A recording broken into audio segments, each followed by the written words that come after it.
ሰደቃ የምታደርጉ ሰዎች ተጠንቀቁ። በዚህ ረመዳንም ሆነ ከረመዳን ውጪ የምታደርጉት ሰደቃ እንዳይበላሽባችሁ ጥንቃቄ ማድረግ አለባችሁ።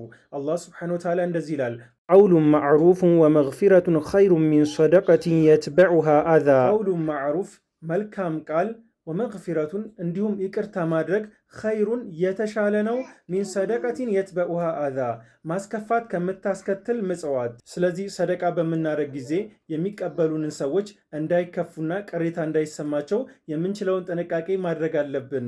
ሰደቃ በምናደርግበትም ጊዜ መልካም ቃላቶችን በመጠቀም ለምሳሌ አላህ የሰጠንን አብረን እንካፈል፣ የአላህ ርዝቅ ነው ለሁላችንም አላህ ነው የሚሰጠን፣ ያለንን ነገር አብረን እንጋራ በማለትና የመሳሰሉ ጥሩ ቃላቶችን በመጠቀም ምጽዋት የሚደረግላቸው ሰዎች እንዳይከፉብን የምችለውን ጥንቃቄ ማድረግ አለብን።